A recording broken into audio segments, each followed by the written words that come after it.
kerajaan Toriko Sawahiyah ini konsep kebahagiaan itu adalah merdeka. Dulu pernah makan bangku sekolah gitu. Emang dulu pernah saya di Kip dulu ya, di Bandung UPI, sekarang mah Universitas Padang. Saya berdoa dalam hati mudah-mudahan ya ini bentuk saya mengejawantakan ini yang saya dapat.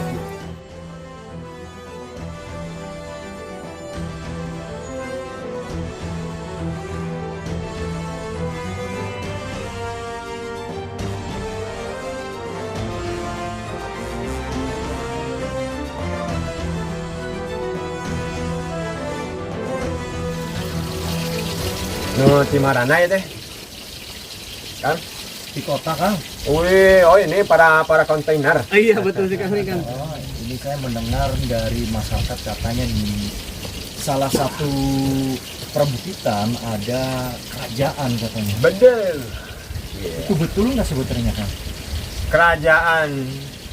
Kerajaan Toriko Sawahiyah ini. Berarti betul berarti Kang. Kerajaannya bercanda, kalau Toriko Sawahiyahnya itu benar. Gitu. Tapi kalau kerajaan dalam pengertian kita punya aturan, punya tatanan, mungkin iya. Ya dalam artian kan gini.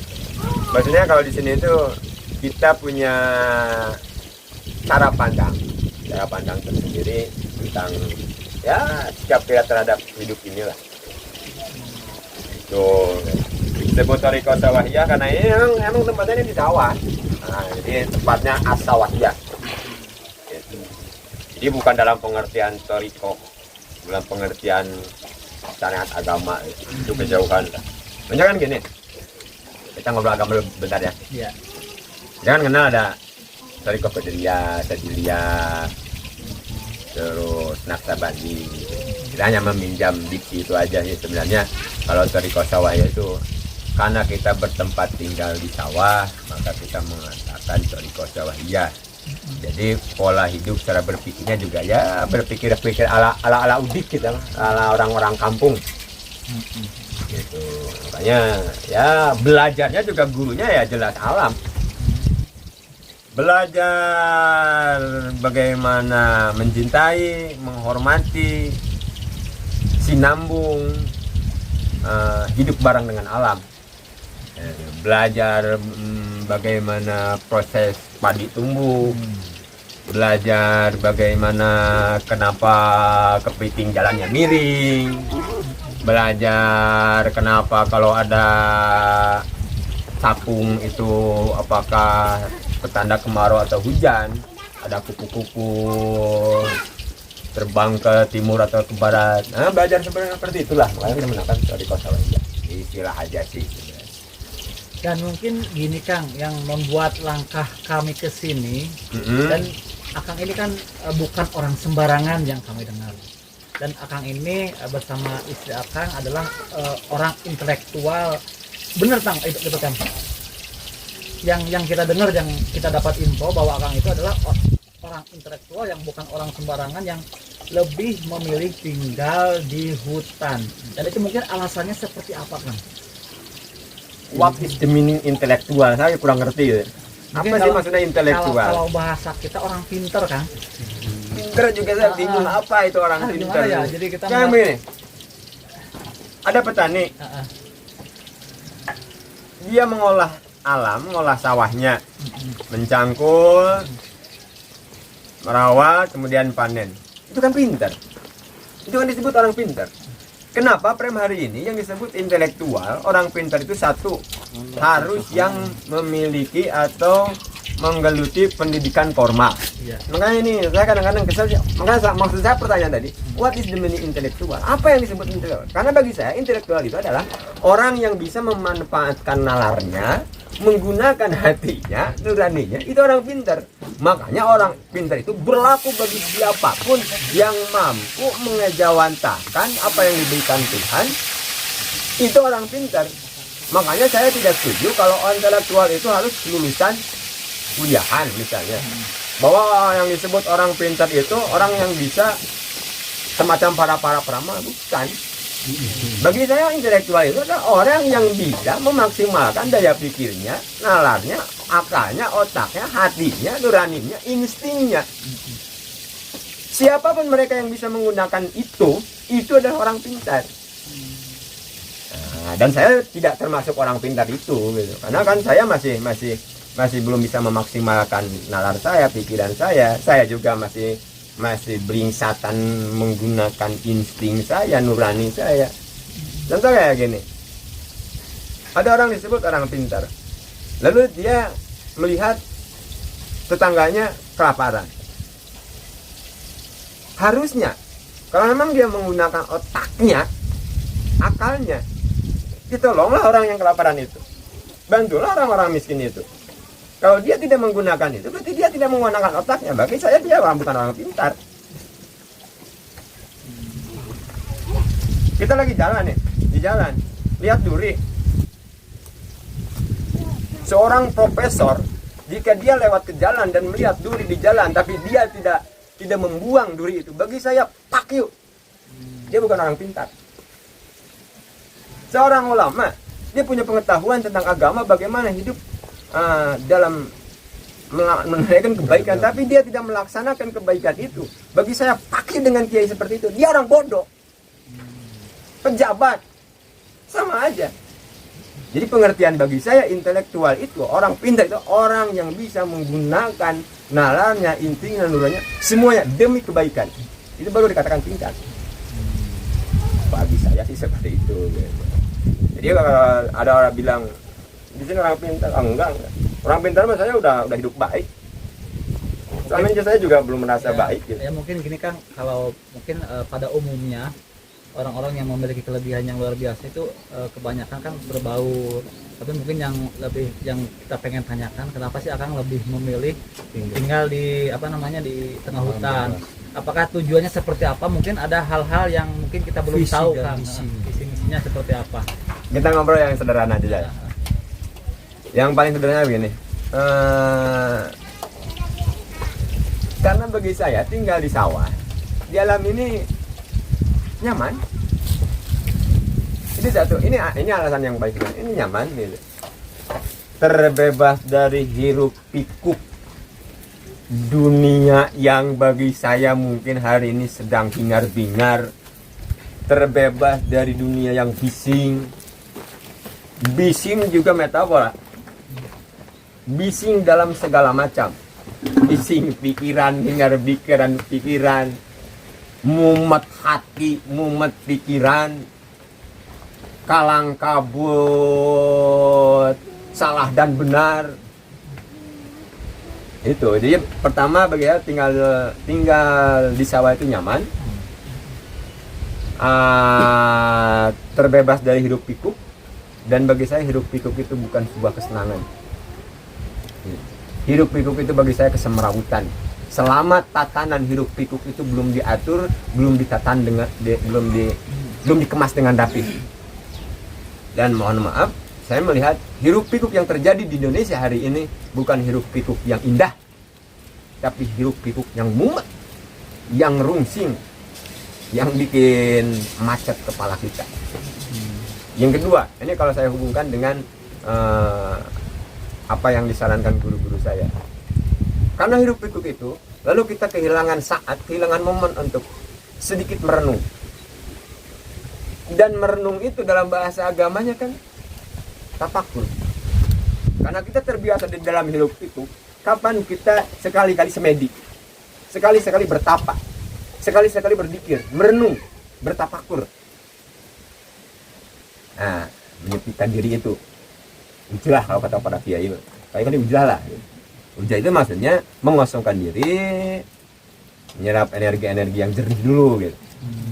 Maksudnya gitu. Jadi bagi saya ya alasan yang paling sederhana ini nyaman gitu. Saya bisa introspeksi. Bisa introspeksi. Yang kedua ya secara ini juga kan ya alhamdulillah lah kalau tinggal di sawah gini kan minimal polusinya tidak sebanyak atau tidak seberat yang terjadi di luar sana. Ya paling polusi di sini ya ini nih asap kayu bakar nih. Ini juga kalau mau dikatakan polusi, apa sih? Polusinya apa di sini? Tidak seberapa begitu ya Tidak kalau itu seberapa. asap. Nah, dan memang sudah ada sejak dulu kalau asap dari Nah ini kan makanya ini kalau asap saya tidak setuju dikatakan polisi gitu ya. Ini alami. Nah, jadi itu sangat tradisional sekali menggunakan tongkong untuk menyalakan api. Dan ini sudah jarang terjadi di masyarakat umum, pada umumnya di luaran sana ya. Sudah modern lah. Kalau ini memadukan masih ada seni-seni tradisional seperti zaman dahulu. Ada Dan nih yang modernnya ada nih. modernnya Kompor. ada. Jadi mempertahankan yang tradisional dan tidak ketinggalan dengan yang modern gitu. Jadi gini ya, ini juga yang harus kita pahami bahwa misalnya ini juga ngapain sih saya susah-susah gitu. Konsepnya bukan saya tidak ingin, ya itu kan modern juga ada. Tapi maksudnya gini, ini saya ingin mengajak siapapun di luar sana, ketika loh kalau memang masih ada kayu bakar ngapain susah-susah harus mikirin gas gitu, maksud saya itu gitu. Jadi saya tidak anti kompor, tidak. Cuma maksudnya ya kalau ini masih bisa dibakar dan proses pembakaran ini juga bisa bermanfaat, ribet amat sih gitu.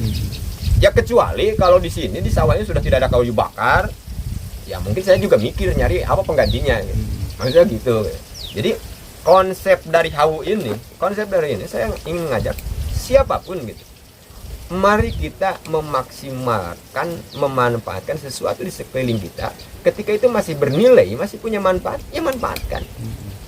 Nah justru pertanyaan bagi saya itu, saya aneh gitu. Kalau ada orang kampung yang masih ada kayu bakar, tiba-tiba harus digelisahkan oleh tidak adanya gas. Kehabisan gas gitu. Kehabisan itu kan bagi saya itu. Nah itu yang tadi saya bilang, nah itu baru tidak intelektual. Baru itu bukan orang pinter gitu. Maksudnya gitu. Selama ini masih ada. Kayak misalnya itu ada daun singkong. Saya lucu kalau ada orang kampung yang untuk beli sayur harus beli ke mall.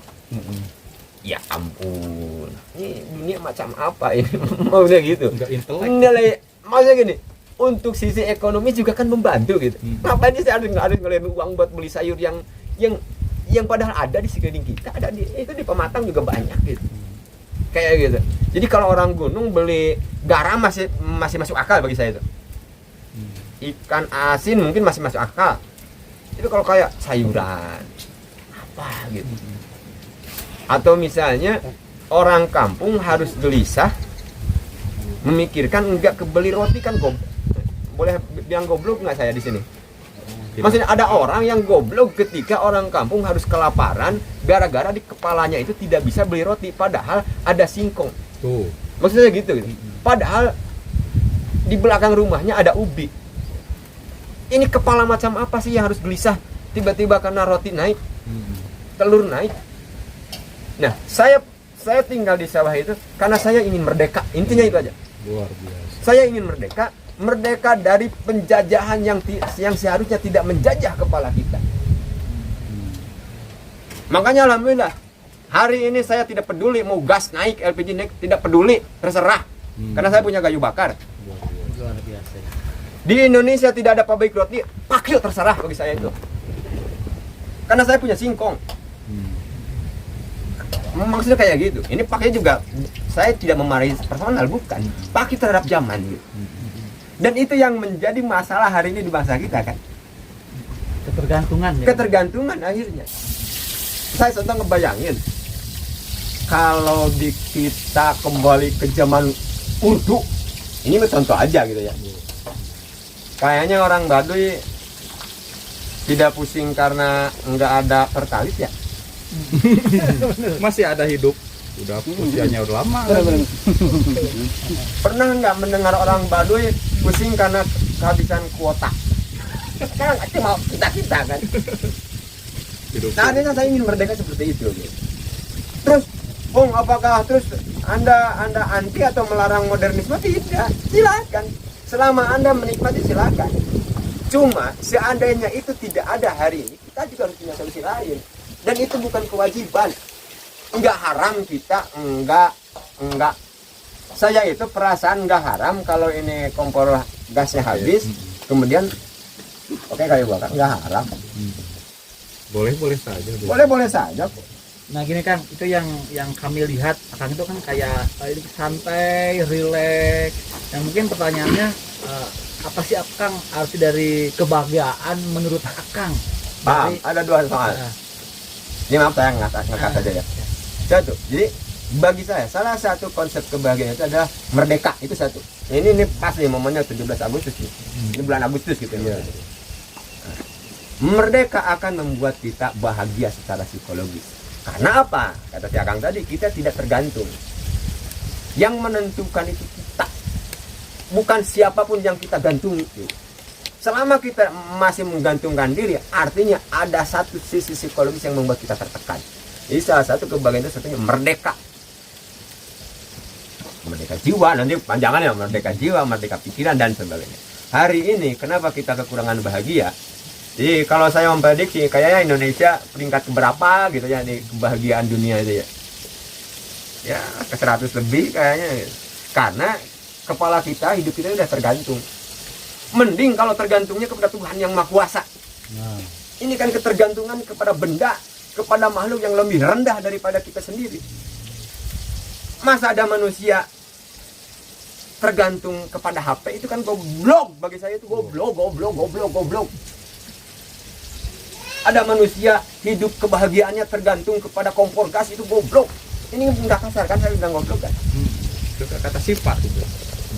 Ada manusia kebahagiaannya tergantung kepada ATM. Dari mana ya? Enggak ada rumus yang mengatakan kebahagiaan manusia terletak kepada penuh dan kosongnya ATM, tidak ada. Itu hanya pikiran-pikiran yang menjebak pikiran kita. Itu jadi masuk kepada tadi pertanyaan bahagia. Nah, termasuk ini yang ingin saya sampaikan.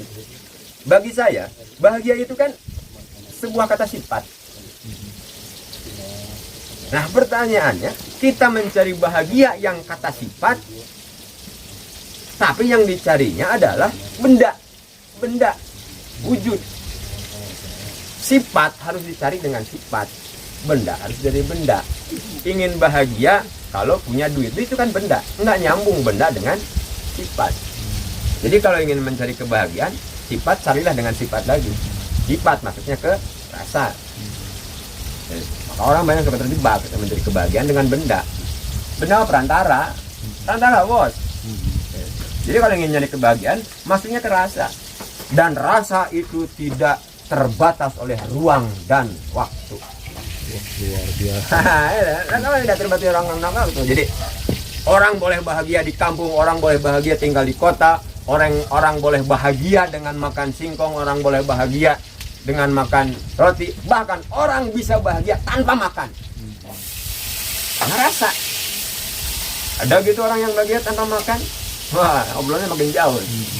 Orang-orang puasa, apa kita menganggap mereka tidak bahagia? Bahagia. Ya. Jadi mungkin pada kesimpulannya bahagia itu bisa ditemukan dimanapun. Bisa ditemukan Jangan dimanapun. jangan Nah, dibatasi bahagia kita itu. membatasi bahwa bahagia itu hanya ada di mall, bahagia itu hanya ada di kota, bahagia itu hanya ada di gedung mewah, padahal itu mah benda, bukan dirasa. Tapi kalau dirasa, maka saya yakin bahagia tidak akan ditemukan di orang yang sedih. Nah, itu kan padanannya. Masalah tempatnya dimanapun, masalah baju apapun, makanya gitu. Makanya, kalau ingin nyari bahagia, ya carilah di sifat itu, dirasa itu, bukan di bentuk, bukan di bangunan, bukan di infrastruktur. Itu gitu. Ini kan ngomong-ngomong nih, tadi kan kita melewati hutan, masuk ke sini seperti masuk ke dunia baru yang dikatakan orang itu dinasti Thorikoh Sawahiyah. Nah, mungkin ini saya mau tanya nih ke Akang. Akang di sini tinggal dengan siapa? Kemudian ada bangunan-bangunannya unik begitu. Ini Akang itu sebetulnya siapa sih di dinasti Thorikoh Sawahiyah ini? Jadi saya bilang ya, itu semua hanya Thorikoh Sawahiyah hanya sebuah istilah aja lah. Kebetulan kita tinggal di sawah dan mencoba membuat tatanan baru ala Sawahiyah gitu kan. Ini saya bersama anak-anak itu di sini. Yang di belakang pakai Ini- sweater kuning. Ini si saya. Si saya. Kita anak udah 4, ini satu lagi sedang apa? Mengandung ya. Doakan aja. Alhamdulillah. Nah, kayak gini. Ini pada akhirnya saya sehat-sehat aja tinggal di sawah. Udah lama kita nggak makan apa spaghetti ya. Hah? Lupa lagi saya rasanya itu seperti apa. Ternyata biasa aja. Tapi pernah mengalami makan spaghetti Atau makan apa nih yang gagah-gagah itu, stick, yang Pizza. yang bikin orang banyak pingsan gara-gara nggak mendapatkan itu gitu. kopi, cyanida, bukan? Ini contohnya. Itu saya nggak meninggal kok nggak punya gelang merek apa nih? Emas. Galang atau apa gitu, emas harta berlian. Dia nggak pingsan, nggak pernah pingsan. Ini kalau diterjemahkan, ini si teteh itu bahagia tanpa menggunakan emas permata. Sementara itu yang menjadi kejaran pada perempuan hari ini misalnya. Atau itu saya nggak pakai make up apa kayak gitu. Biasa-biasa aja nggak meninggal. Anaknya malah jadi udah 5. Kalau boleh tahu dengan siapa ini tetehnya? Kita panggilnya teteh Enggak, jadi atau apa ya? ngobrol. Ambi? Saya mah manggilnya Embi. Embi, oh. Nah kayak gitu. Saya manggil Embi, nggak mamah nggak mami. Hidup juga kok. Panggilnya Embe. Embi. Embi itu panggilan di Sunda zaman dulu Embi. Oh. Nah, kalau itu kan kayak di panggilan aja. Ya saya bilang, anak-anak saya nggak menjadi kurus kering kerontang gara-gara ibunya dipanggil Embi, nggak mami. Aman-aman aja ya, Aman-aman sehat, aja. tumbuh kembang oke.